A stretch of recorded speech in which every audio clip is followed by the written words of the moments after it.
People often ask, what can I do? The answer is not so difficult. Learn, challenge, act, now. It's May 9th, 2022. Welcome to Podcast. My name is Rico Brouwer. I'm the host. This is English spoken, but we have many languages present currently. We're going to talk about the legal situation of Julian Assange and all actions and activism and support taking place in Europe currently. So this is Podcast, which in Dutch is pot with candle. I light one at the start of a show. And these are all my guests from all over Europe. So we are within Europe currently, aren't we? We have to educate each other. We have to celebrate those who reveal the truth and denounce those who poison our ability to comprehend the world that we live in.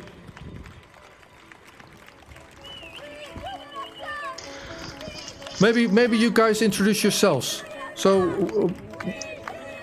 what country are you in, and what's your name? Manja, if you will start. All right, yeah. I'm Manja. I'm from Leipzig in Germany, and I'm an artist and an activist for Julian Assange since 2010 actually, since the collateral murder video came out and he was attacked then in the public. Okay, welcome. And did you become active right away, or? I supported, of course, WikiLeaks and the publications, and it started then right away that he was, of course, smeared in the public from many people. So I was behind this since 2010. Mm-hmm. Not as an activist as we fight now, because this was first, of course, not the call, but yeah, since years actually then in the embassy. Yeah. What about you, David? Yeah, my name is Davide Dormino. I come from Italy, Rome, and I'm a visual artist, a sculptor, and I'm the artist behind the artwork Anything to Say, the traveling sculptures with Julian Assange, Edward Snowden, and Chelsea Manning standing on chairs with an empty chairs next to them. Yeah. And this artwork travels? Yeah, it's traveling sculptures and moving all around the main square of the most important cities of Europe. Mm-hmm. Yeah. And when did you get involved? When did you felt you had to do something? Yeah, I started this project in 2013, so almost 10 years. Because the aim of art is to make visible the spirit of an age. So I decided to take care of the story of WikiLeaks and Assange, and I used my medium to do that, and that's it. So I introduced myself as being the host to this broadcast from the Netherlands, Rico Brouwer, but Jamila. Mm-hmm. Yeah, I'm sort of half participant, half host, because of course I was at the rally, and then again I'm with you a lot of the time as well, Rico. And I think it's probably easier because I know everybody. So yeah. Introduce yourself. So I do demonstrations and stuff for Assange here, but lately I've spent more energy in writing articles or trying to spread the news that way. And there's a petition going on at the moment. There's articles in the Andere Krant at the moment, and I've been at the court case on the 20th of April, the last hearing. That was a formality, but I tried to report it, but then my computer crashed.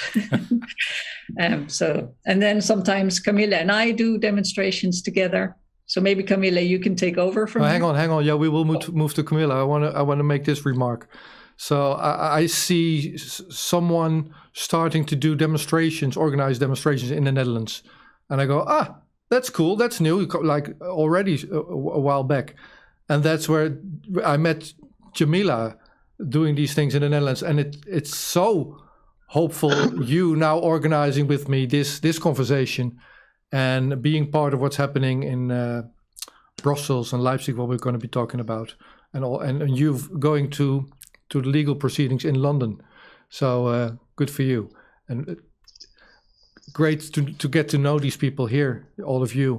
Hugo, I just told everybody not to compliment each other. So well, this one, you earned this one. Okay, Camilla. Would you introduce yourself? Yes. I am not intending to compliment anybody, but I just would like to say the truth, which is why we are all here. And I have been trying to do things for Julian Assange in Netherlands for a long time. And I have been sometimes with some other people, sometimes on my own. But I really hate making compliments, but I really have to say that since Jamila appeared, things have become much easier in Netherlands. She is someone who writes. You will find her name in papers, hopefully more and more, as the author of the articles. She's good at expressing what we want to say, what I want to say about Julian Assange. She can do it better than I do. I'm good at making banners and standing in in squares in Poland or in Netherlands. All right. And I am very happy to be now part of the WAVE, which is a wonderful instrument to put people together from different countries, I find. That's what we're doing here now as well. Also, for people, we can't be, we can't discuss everything that's happening currently. We will focus on a couple of actions that have taken place. In a moment, I would ask you, Camilla, to discuss also Brussels, what happened there not too long ago. And Rico, can I just interrupt? Sure. Can you let James in? Oh, apologies. So we have our last guest here. Hope that technology-wise, everything will continue to work with James as well. Rather than waiting for his video and audio to connect, who's next?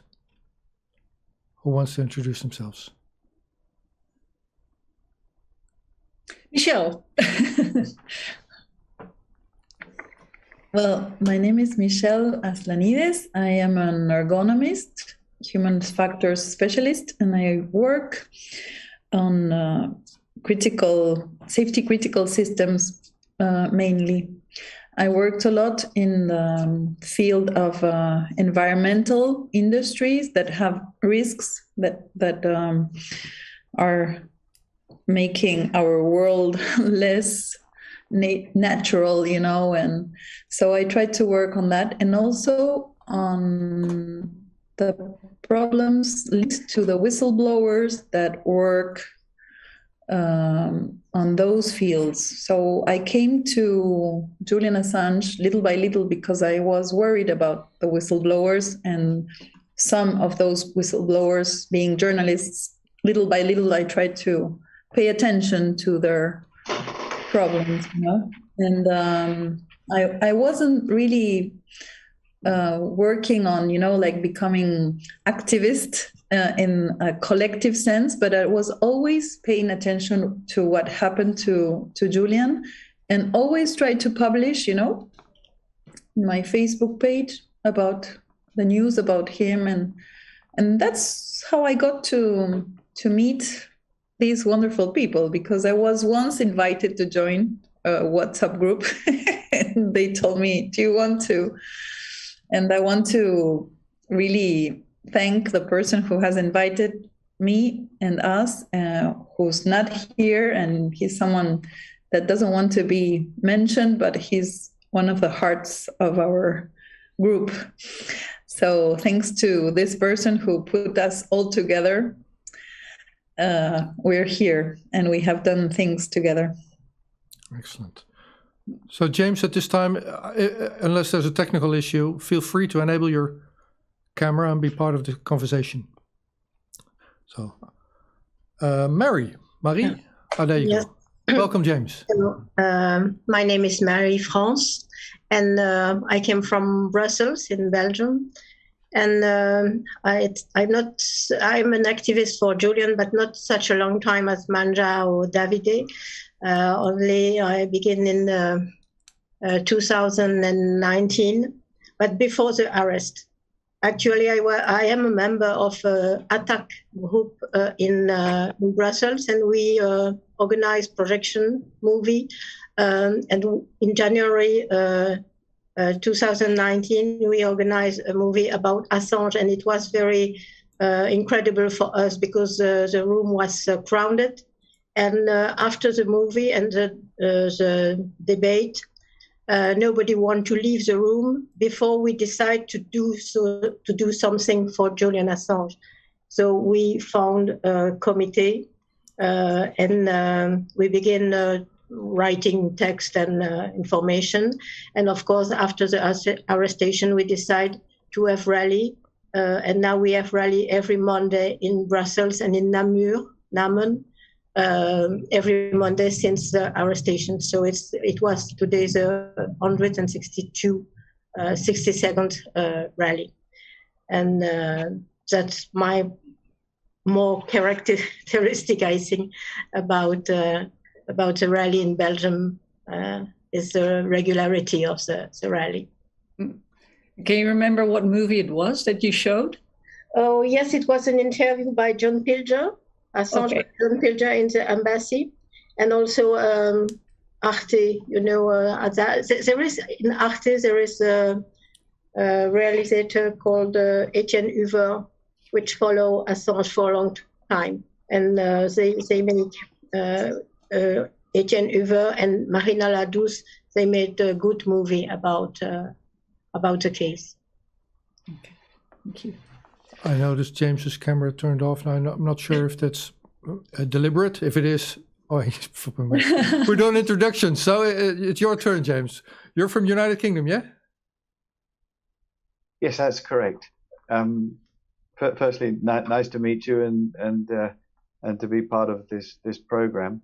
I'm sorry I arrived slightly late, but anyway, I'm in. So is what you would like me to do to just tell you a little bit about how I learned about Julian Assange and how I began on all of these amazing actions that we're doing? Yeah, exactly. What we're doing here is showing the audience the connect that we have through across borders and through all actions that we are doing. You're in London. I just heard Anything to Say is moving there, or you're trying to get that to work. So we will be discussing that. If you could introduce yourself and what, yeah, just like you said, and then we certainly. I mean, I'm actually based in Spain. I live in Spain, but I come to London as frequently as I can, always to join, events that relate to Julian Assange and the terrible incarceration and torture that he's suffering in Belmarsh prison. And prior to that, I mean, I actually came across him about 6 years ago. A friend of mine said, when you go to London, go to the Ecuadorian embassy and, meet some of the people who are outside protesting continually. And for me, as soon as I met them and started to do a tiny bit of research about Julian Assange, I realized there was something wrong here and that he was being persecuted for telling the truth, and that all the sort of allegations and the smearing that was being done was to try and destroy him in the public eye, which unfortunately to a large degree succeeded. People are gradually waking up and realizing that he is probably the most important journalist of our time, and it's essential we fight as hard as we can for his freedom. I've had the great pleasure to meet so many wonderful people from all different backgrounds and all different ages, and it's an honor to meet them. Some of the names I could mention, which of course now I can't remember who they are. No worries. The first one that comes to mind is Craig Murray, who's the ex-ambassador for Great Britain, but in Uzbekistan, a wonderful man who. During the September in 2020, the hearing that lasted 4 weeks at the Old Bailey courts in central London, I had the pleasure of arriving every morning at sort of 6 in the morning and with other people we would queue. We would hold places in the queue so that people could access the court. I mean, quite extraordinary what was going on. We were being people's places or places for members of the public were being blocked, and we were being treated, really appallingly. But we would queue from sort of anything from sort of 5 o'clock in the morning until people like amazing people. Another one, of course, is Deepa Driver, and I would always reserve a place for her, and she would join me at sort of 7:30 or 8 o'clock, and then be allowed into the court. And they were only allowing 6 people into the court. And as the Rebecca Vincent of Reporters Without Borders said, she had never been treated so badly and so with so much hostility in anywhere in the world. And of course, with her work, she's been in countries where we would all say they have no respect for freedom of press and a proper legal process. And so she made that observation of the treatment that she was encountering at the court, the most important court in the centre of London.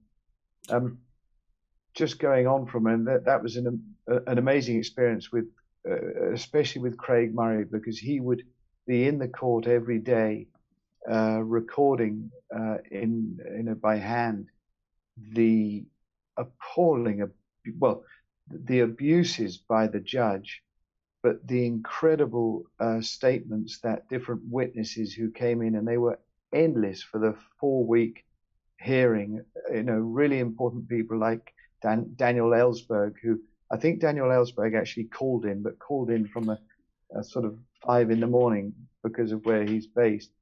But no, not just that.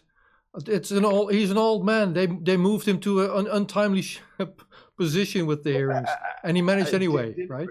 Deliberately as well. Exactly. I think they made it as difficult as possible. But go. all of the people came, really well qualified people came and made statements in support of Julian. And so for me to be part of all of that and meet some of the great people and be able to queue so that at least they could get a tiny bit of rest. And so Craig Murray would always arrive.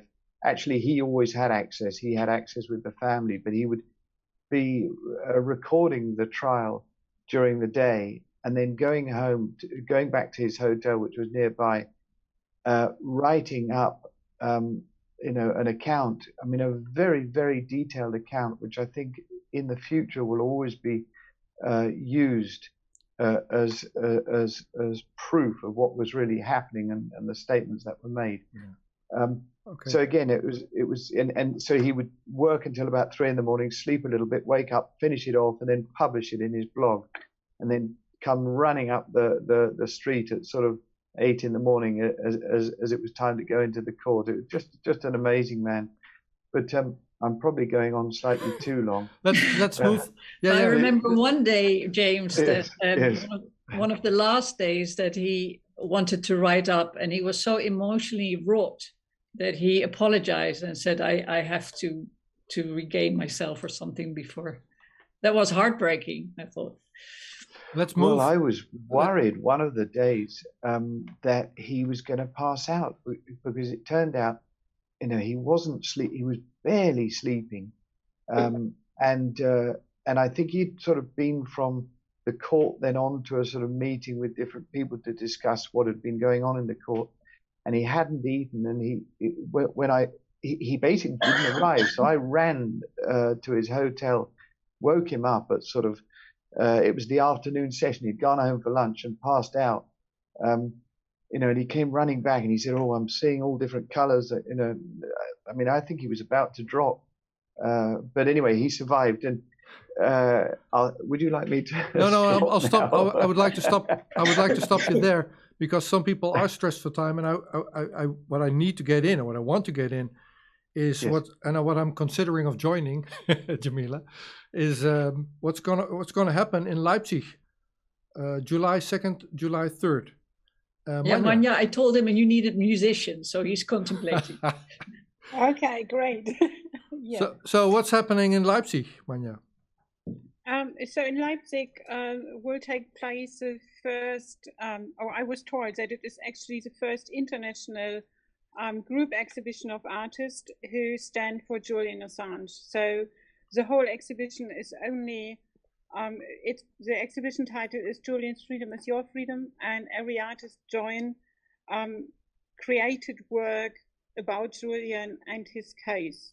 We have installation, we have sculpture, we have actually songs which will be played in the gallery.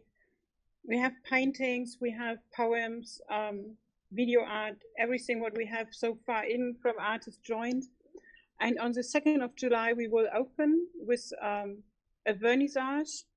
And on the 3rd, we have a program as well. And this whole exhibition will go then until September the 4th, where we then may do in between different little events like lectures and stuff like this as well to continuously bring people into the exhibition.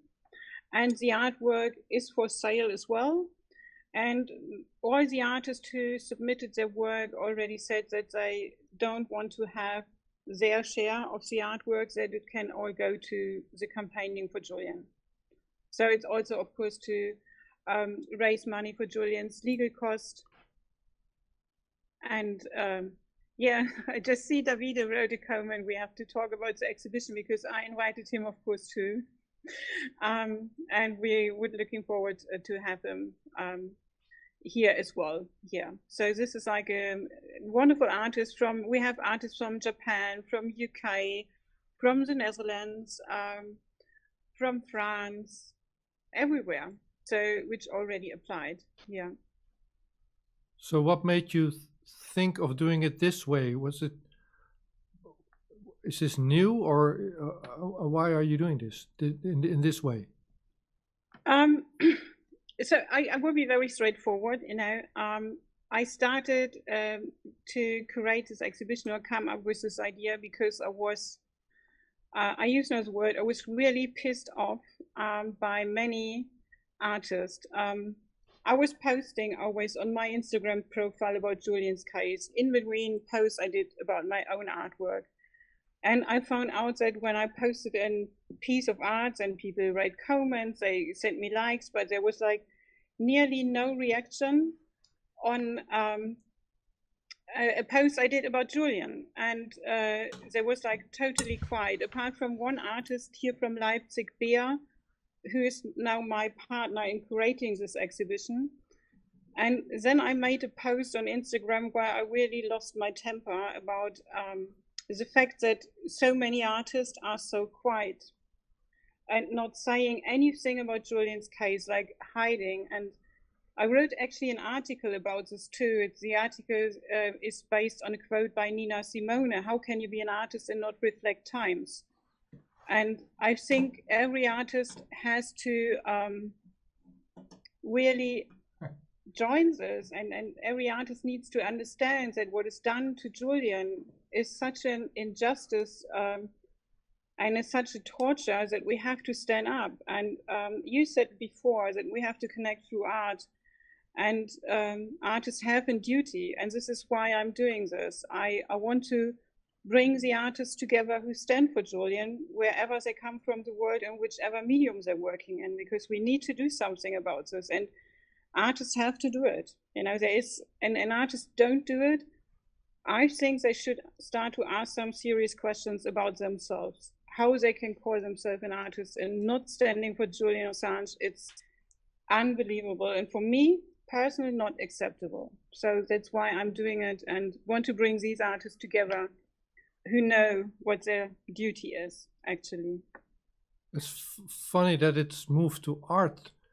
When I went to London in 2019 for the first week of hearing, it wasn't for arts, it was for the journalists. I wanted to know which journalist from the Netherlands would actually report. Turned out no one at all, except Tim de Wit, the Dutch foreign correspondent who was there on the Monday morning, just reporting on the Americans' case. So there were no journalists, and I called the Dutch Journalist Association and said, well, why isn't nobody reporting? and what's your take? And they said, well, I don't know, it's complicated, we don't know, and there's all kinds of stories going on. So official journalists in the Netherlands wouldn't report on it and turn away from me. Basically the same response you're describing from the art. And Yeah. And now, Yeah, and I mean, Yeah. yeah, I'm grown up in the GDR. So, I mean, I was a teenager as the Berlin Wall breakdown. But from what I know is that actually a huge part that this revolution was possible was because of the art world, of the poems, of the singer-songwriter came together who, you know, transported this message of that something is here wrong in the system to the people, and was bringing the people together. And when you look in art history, it is like, for instance, Picasso's Guernica painting, one of the most important anti-war paintings ever done. What he tried to say with this painting, and how much they fear. I mean, this Guernica painting is actually a very good example where we can put the circle to Julian. There's a replica of this painting hanging in the UN office in New York. And as they made this summit about attacking Iraq, on that day, this replica of this painting in the entry hall was covered with blue curtains so that no one gone into the summit and had to make their voice for or against attacking Iraq could see this painting. The UN later claimed that the journalists were asking for it, but I found now several journalists stated that they never have asked for this painting being covered.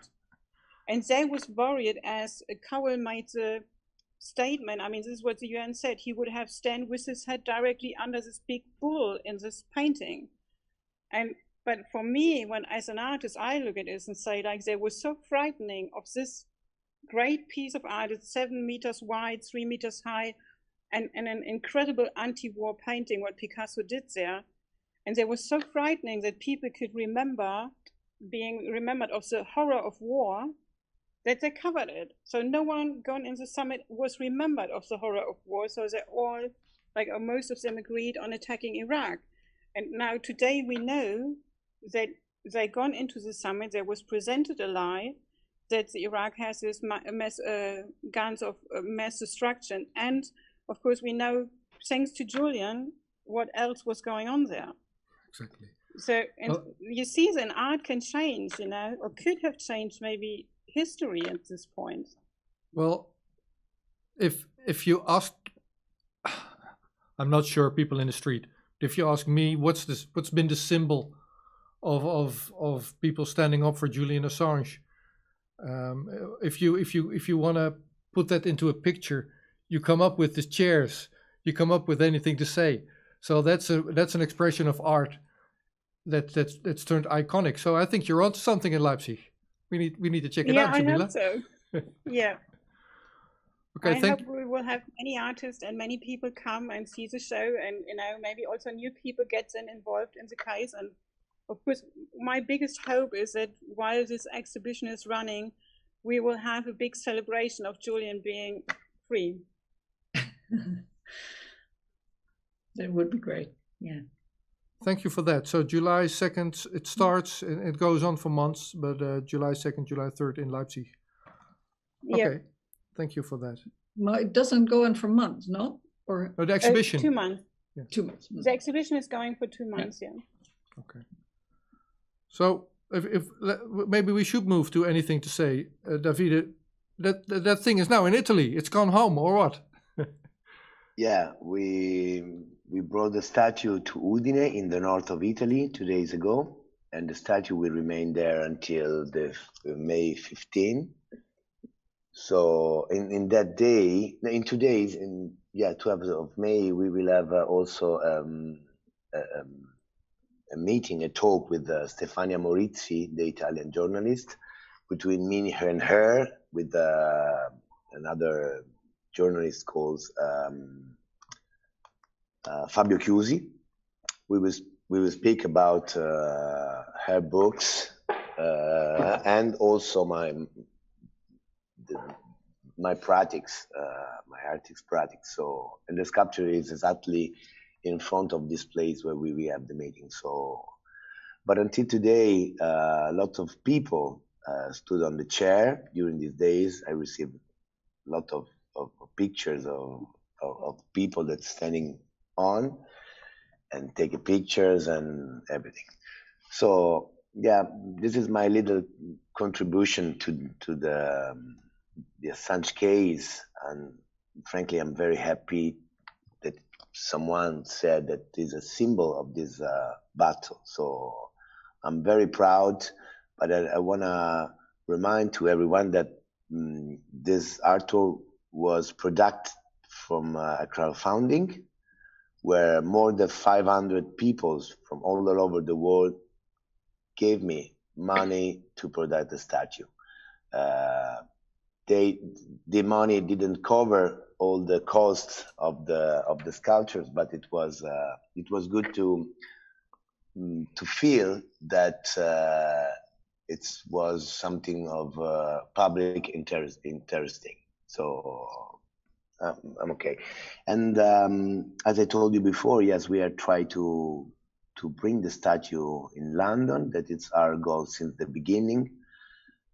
Last time, it was in November, I think, the sculpture was blocked at the border without any reason for 2 days. And I think that it was for political reason, because as we know now, finally, the case of Assange is it's a political persecution. And for years, all the states, as United States, Sweden, and all the others, try to hidden the real nature of this persecution. But now everyone knows why Julian is in prison. I think that we have to find a different way to support him and to move the public opinion, because the role of the activists is necessary, because they try to inform people, to involve people, but we try it in different way, in all the possible way to support him, with journalists, with television, with famous people, but nothing happened. So I don't know, we have to find another solution to move the public opinion. And art maybe is one of the opportunity. So I'm with Manja, and I will gonna be take a part of your exhibition. So then we will talk about it. But you know, we are in the final rush now. So all the people start to moving, no? Missing 3 days, 5 days, I don't know how many, 1 week maybe, before the extradition, and all the people start to moving. But now it's late, and my doubt is that, you know, probably this extradition will take some months, maybe 7, maybe 8, I don't know. But the point is that if Assange will be extradited in the USA, how we can support him from Europe? Because in America, there are not supporters of him. So that's a good question to me. The question I have for you, and just answer it however, or maybe not at all, but I can imagine London not really appreciating your art for what it is. So is it hard finding a spot for that thing? How does that work? You know, it's a democratic artwork, because the empty chair is for everybody, also for the people that are against this case. So it could happen. Well, it really belongs in Hyde Park Corner, the speaker's corner, doesn't it? Yeah, exactly. I thought exactly. That's what I think should be. Yeah. All right. And what countries has it been so far? So when was it finished, and what was its journey since it finished? We started in May 1st, 2015 in Berlin. then Geneva, Strasbourg, Paris, Perugia, Roma, Tours, Cologne, and 16 cities. I don't remember now all the cities, but it was Brussels for sure, and it was a long journey, and it's going on. So yeah, and the most interesting things is that every time the people who invite me are different, because sometimes it's for a festival or journalist festival, sometimes for an art exhibition, other times because some activists decide to raise money to move the statue. So every time change the place. So, and it's also interesting that the government gave us the permission to exhibit the statue in the square. That's also very interesting to me. Okay. What do you mean in Udine? No, in every city, because sometimes the government of that nations are against Julian Assange, but they gave us the permission to exhibit the statue. So good luck. We should. If it's in London, I'm gonna visit the thing also. Okay, yeah. Maybe Camilla. What was going on? I'm sorry. Yeah. I'm sorry. I have to leave the meeting. I'm so sorry for that. Me too. Yeah. Thank you for inviting me. And when you will have the link of the podcast, please send it to me. You bet. Okay. Before you go, Davide, can I just say something quickly? Yes. Because the mentioning of art and musicians, something somebody mentioned on the Tuesday call, which I know you've joined maybe on a couple of occasions, but somebody said that we should approach musicians and try to get them in their concert or any of their events to just do a call out for Julian Assange. And I think that's quite an exciting idea. Definitely. I tried in September 2021 to organize a huge concert exactly for this reason, but nothing happened because we were in rush. But I think it could be a really great opportunity. Yeah.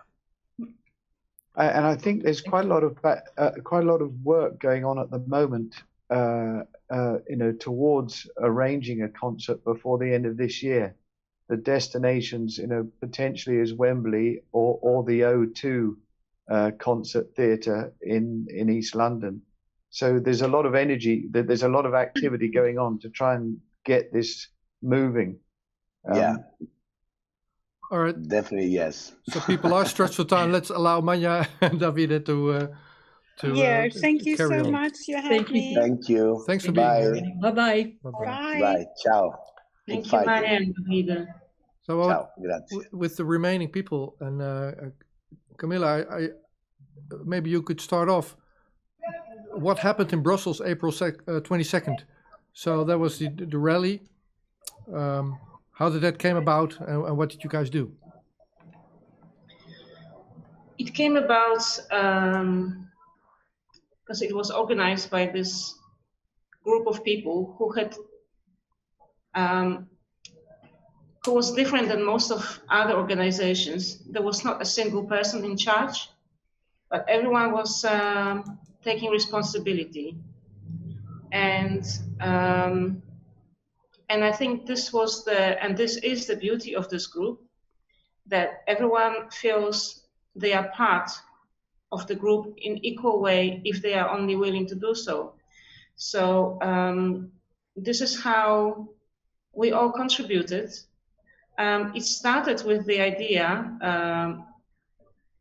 exactly as James just mentioned, that perhaps people should ask artists performing at concerts to make a mention for Julian Assange, to sing a song, to call out for him. And then one of the two people who don't want to be named, they came up with the idea of organizing the concert by ourselves. And it came to fruition only because everyone in the group that was invited by those people who don't want to be mentioned felt equally responsible. We could all contribute our suggestions, and this is what happened. And I think this was also the strength of the group, because there was never a suggestion that was wrong. We all wanted the same, and we all wanted the same goal to be achieved. And during the event in Brussels, we all saw that it was made possible. I'm not sure if we all thought it was going to be possible to such a great extent, but as we could all see, it became possible in a really great way. Okay, so yeah, elaborate. What did you guys do? And I have a head start, but I want you to retell it, Jamila. So tell us some of the things that you guys did there and what you experienced there. All I know, there was suddenly this WhatsApp group, and we all got in. And I very quickly got so overwhelmed with the messages that I parked it. So I actually wasn't part of the setting up. I just thought, I can't keep up with this. I don't know what's happening anymore. Camilla stayed for a while or a long time, and then you rejoined or you re-participated, I think. And I only did some bits at the end in translation, or no, what was it? The press statement. But it was really Marie-France and Michel who then brought it all together. And maybe you too, Marie-France and Michel, you can elaborate on it. If I'm correct, if I say anything wrong, correct me, because I just stepped out of that group. For me, it's Michel, which is much more important than I help Michel. In my mind, it's the way I do something. I did something. It's I help Michel to organize, to get the contact, because I am in Brussels. So I know the little police. I know the police. Did you know each other? No. So how, from the first idea of let's do a concert, how then did it become a concert? Or I mean, like a festival like it was? I have to say, because Marie and her group were well known to be some of the most active activists in Europe. And they were chosen basically for their dedication and activism. And then it was really, I have to say, it was an utter blessing that Michel joined, because then the whole group became, it got a shape and direction. I will leave it to Marie-France. For me, Brussels has been chosen not because of us, surely not, but because it's the capital of the European Union, and the rally want to ask the parliamentary to get involved in the case of Julian Assange, and I think that's the reason they choose Brussels. And of course, because we have experience in Brussels, we help. But at the beginning, I must confess, I was very afraid, because I didn't realize where we are going.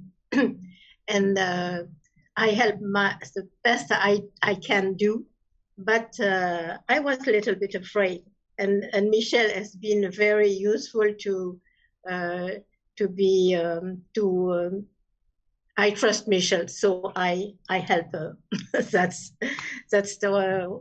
what happened.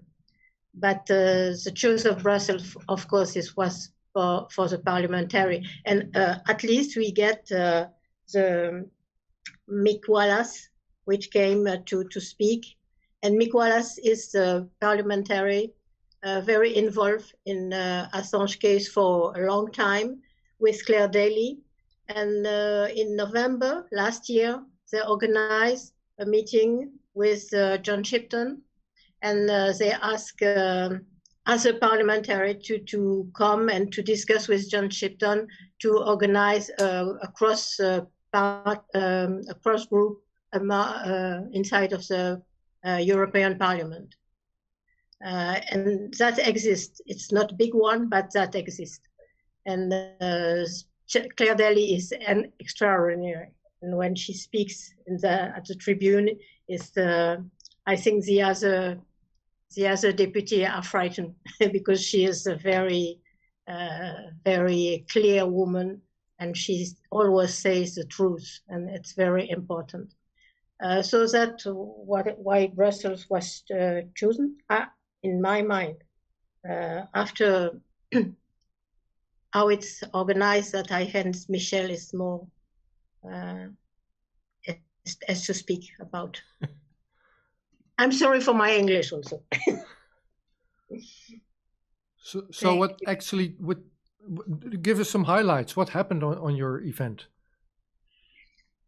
So the event was in this person that we don't mention, but is always there, in his head, in his mind, and his imagination, and he shared it. You know, every time we met on the WhatsApp group that Jamila talked about, it was our first group.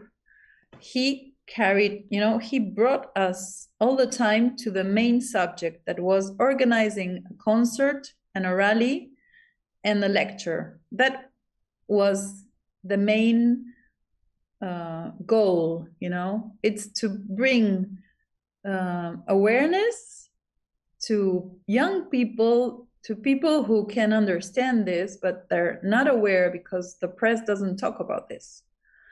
So what we wanted to do is to bring awareness to the population and be there in Brussels, and say, hey, Europe, what are you going to do to help this guy get out of jail? So what we did is to focus on that, and there were many initiatives, but the focus was doing that. And so this person was very good at, bringing people to work together. And that's why we really met, and that's why we really were staying together, because he was there, very humble, very low profile, but he was participating in all the meetings. He went to Jamie's meetings, on the Tuesday meetings, and we all, we trusted him, the way he was leading, because it was a very dynamic leadership. He was a little bit anarchic, but at the same time he knew where he was going, and we trusted him. I think at the beginning it was that. Then what Camila described started to emerge, the way that each one of us brought our own leadership, and our own sense of, we are all together doing this. So, I mean, when Marie-France says she was helping me, I think I was helping her, and Camila was helping me as a fairy, because she was always writing to me, telling me, I'm sorry, I'm not helping more, but I'm here, and that was so important, because we were, we didn't meet before Brussels, but to me, I knew Jamie from 10 years ago, Camila and Marie-France, and I didn't know Jamila, but then I said, oh, Jamila was the one who was correcting, all the press, first version of the press release. And I knew her because we were working together, So it was very, very structured. And at the same time, it was very anarchic. And at the same time, it was very full of passion, So what point did the WhatsApp group start? Can you remember? No, I don't know. And the thing that worked very well was that once every 15 days we met through the video. And I remember there was Pierre-Yves from Brussels who was not feeling well, you know, because he had a personal situation. But he was there, you know, and he said, well, don't count on us. And they were the ones from Brussels, you know. And I was, oh my God. Don't count on us because we already did things for people from abroad. And then when they came, they didn't do anything and then we had to do everything. So don't count on us like that, you know, that was the start. And I said, well, if we are still here in 2 weeks, let's see, you know, and we went little by little, you know, like, and we saw again the same faces and other faces and we, I don't know, I think it was just because we all wanted to help Julian and Stella and their family. How did it come about? Who invited the speakers? How were they selected? How were the musicians? Can you say about the actual coming together of the event? I think it was very important, and Jamie can talk about this. You know, we are a network, you know, so for instance, I want to send a message to DEA and I tell Jamie, because he's the one who's more in contact with people from DEA. I'm not going to do that job, you know. Now that we organized the rally, I can send sometimes a message to DEPA because we already knew, but at that moment we were like delegating, you know. So the very important thing was that DEA was supporting Free Assange Wave initiative, you know. No, DEA stands for Don't Extradite Assange. Exactly. Organization. And yeah. so that's where Jamie comes, you know, in our network, and we had, everybody had a network and we put it together, you know. Everybody, you know, there was no ego in this group, no ego. And we all worked together. It would have been better, yes, of course, but it was perfect. To me, it was perfect. And, you know, there's an image of the chain, you know, a chain with, I don't know how to call each part of the chain. Link. The links. And, you know, there's a story that it's from Argentina. It's the story about how we found the bodies of 2 missing persons, you know, people that were killed during the dictatorship. And so these bodies were found because a school, the children of a school and a teacher made a research about their lives, you know, because everybody talked about these 2 people that were found 20 or 30 years ago. And they always, this teacher tells everybody that they were the last link, but the chain already existed and they were the ones who made the last link, you know. So I think we worked a little bit like that, you know. Jamie with the Tuesday meetings, you know, they were like building something, and DEA was there already aware.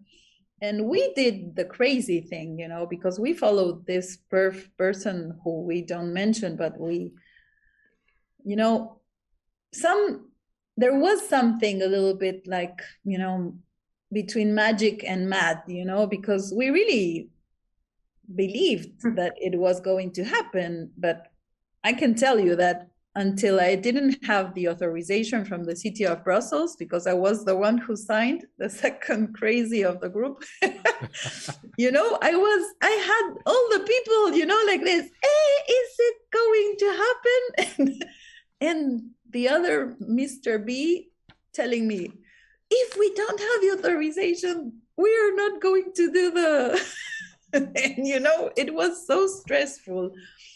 But I mean, we did it, you know, because I was, and Belgium for that was perfect because the police, the city, all the people who worked in the organization, you know, in institutional aspects, you know, they were so kind. They were always, I mean, I have the WhatsApp number of the police officer of Brussels.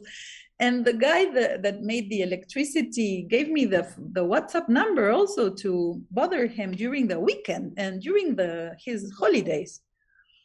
So it was very, to me, it was important, you know, to work with a country that worked well, you know. Belgium works well, and Marie-France and her team were essential, you know, because they are the ones who go to the Place de la Monnaie every week. So they have the confidence, you know, they were trusted by these institutions, you know. We didn't have to do anything because Marie-France was there. So I wrote, and then Marie-France was in copy. Okay, if Marie-France is there, we trust you.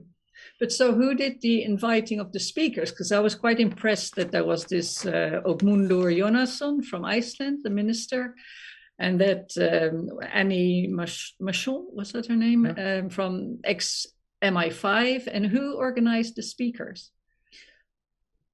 To me, this comes from the other side of the network, which is like between DEA, DIPA, you know, all these, I mean, Davide also, because Davide is very close to Stella, and Marie-France also knows people, you know, so, I mean, that's how I felt it. I didn't have anything to do with that. I only was the one who signed the Place de la Monnaie. The atmosphere that you created and that you described, that created a sense of trust with the authorities. Because I have talked to other demonstrations in Brussels. They don't all end up in this in harmony, just like you just described. But you managed to get it organized in that sense, and that can only attract people that want to be part of that. So the good vibes that you created with each other. Yeah, I mean, I think we were a good team with Marie-France, and this person that we don't talk about also led us, you know, he gave us all the autonomy to build and this confidence, you know, because I mean, I receive sometimes, you know, these messages, hey, don't become so close to the police because maybe they will have some problems with us afterwards. But I was like, no, don't worry, let me manage it. Okay, I'm the one who signs, so I take care of that. You know? You take courage also. You found courage also with the way that things were going to extend on that role that you were taking reluctantly at first, and then growing into that thing. It's cool to see. So you all must be very much looking forward to Leipzig then, no? Yeah, of course. We were dreaming about the next step when Manya told us that she was organizing something. So, I mean, we were dreaming about Wembley, as James said, you know? But suddenly she said, oh, we're organizing something. So I think we have to help. If I could just step in for a second, I'm not sure how much longer we've got, so please tell me. But one thing I just wanted to share, and sorry to interrupt you, Michelle, is just the incredible group of people who participated in organizing this, and it was such an incredibly ambitious idea, which came off as a total success. And you know, as it began with the lecture in the Free University, the ULB University in Brussels, where Deepa Driver spoke, you know, brilliantly for an hour, and then also Christophe Marchand spoke for a little bit, probably about 45 minutes, and spoke very well about, because he's an expert in European law. And then we had Roger Waters, the famous Roger Waters, who came in on a video call, and we're all in the lecture theatre with Roger Waters talking to us, and he's just an amazing man. So to begin the sort of 2-day event with that was just incredible. And once that had come off and had been a success, we were sort of gathering courage. But the thing that to me was all of these incredible speakers from people like Jeremy Corbyn, and as Camilla mentioned, Mick Wallace, the European Member of Parliament, and also the former Prime Minister of Iceland, Ögmundur, I can never quite pronounce his name. And there was a list of about 10 other people who spoke.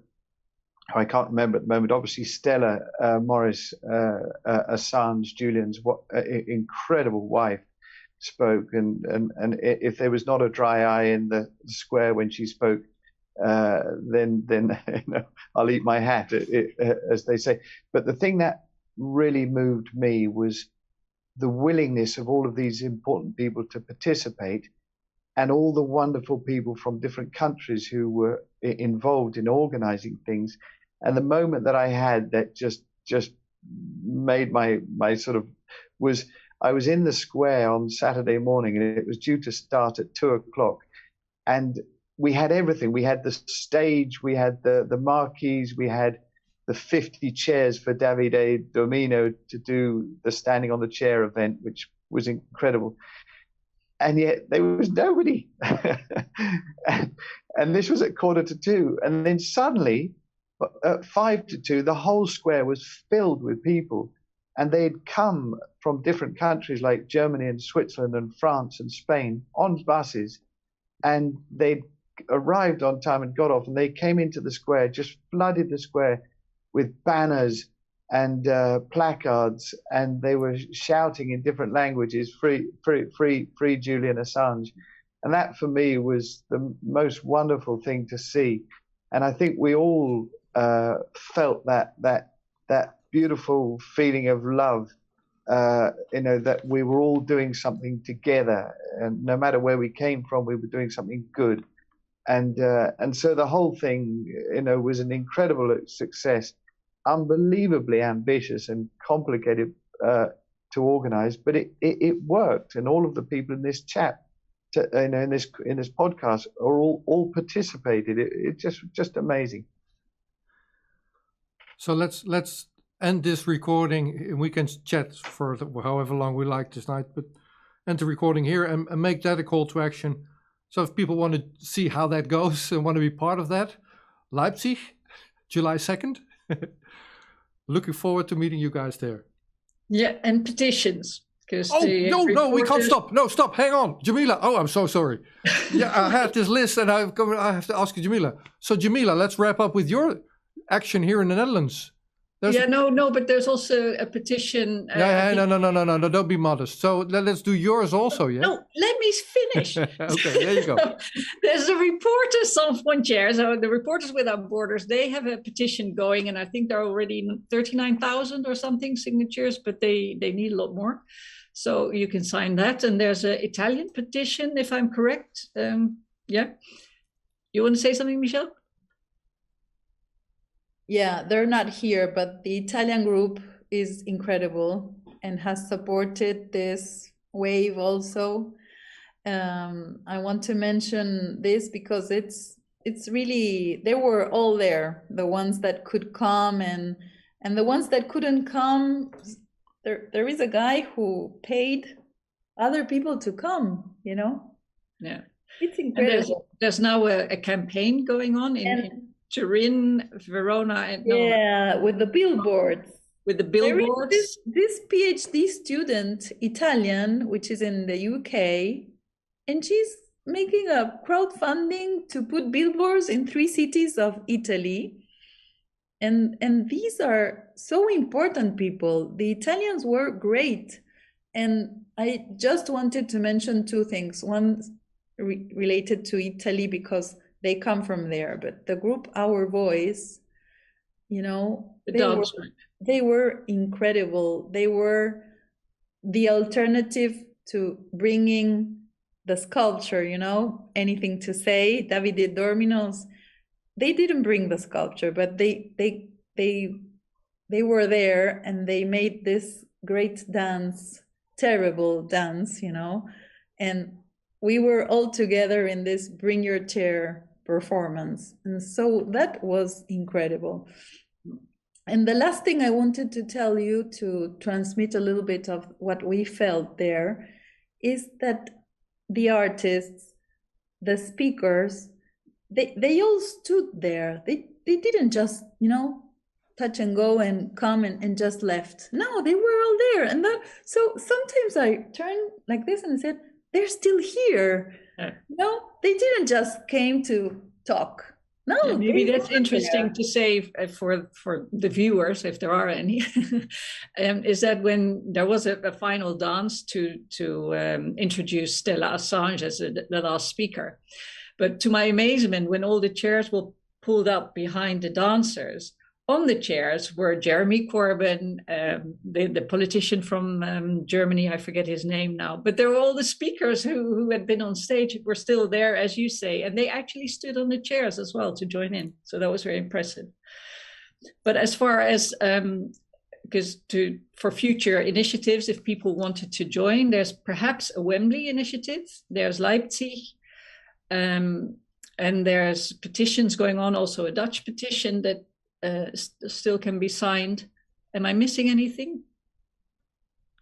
Apart from the monthly meetings in Brussels, Place de la Monnaie and the Piccadilly and the Belmarsh meetings.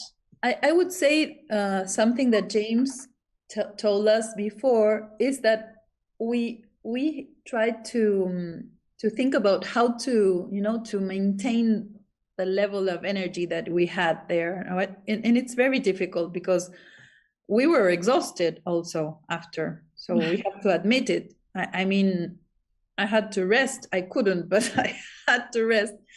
But I mean, how can we go on with this? So one idea is, okay, let's think about Wembley, because after Brussels, it's Wembley. We don't have another choice. More than Brussels is something like Wembley. But why Wembley? Because we have to go into the heart of the problem. We have to go to UK. And we have Roger Waters. We have many people who can make it possible. But we have to go on working a lot to obtain something about that. What can we do is to support the already initiatives that exist. It's like Leipzig, and then support others and others and others. And the other thing that Jamie said that we should do is to ask all the artists of the world, all the singers, all the comedians also, to stop their show during 30 seconds and say something about Julian. Say free press, free speech, human rights, and free Assange. And that is something that everybody can do. Everybody knows someone who is going to perform next week in a bar.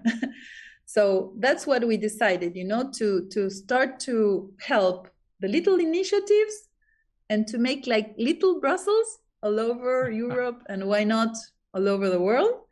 Organize Wembley and spread through the singers and the comedians in the theaters, that message, that they interrupt their performances and they send that message to the world. Excellent. So let's leave it there. Thank you all for contributing your experiences, and looking forward to meeting you in Leipzig. Have a great evening. Thank you. Bye-bye, everybody. Bye-bye. Thank you, everyone.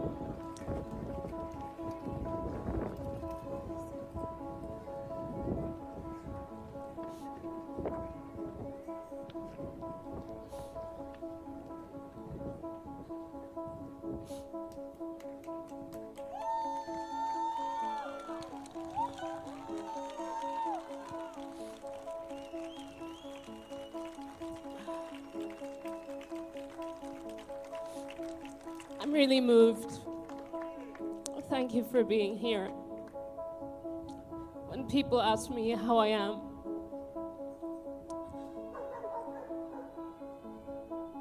I don't really know how to answer the question. because most of the time I'm fine. But it's hard.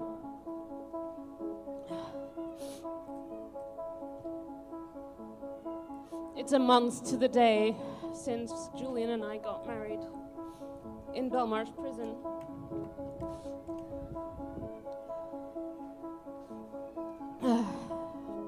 And it was a sweet and happy moment for us amidst all this horror.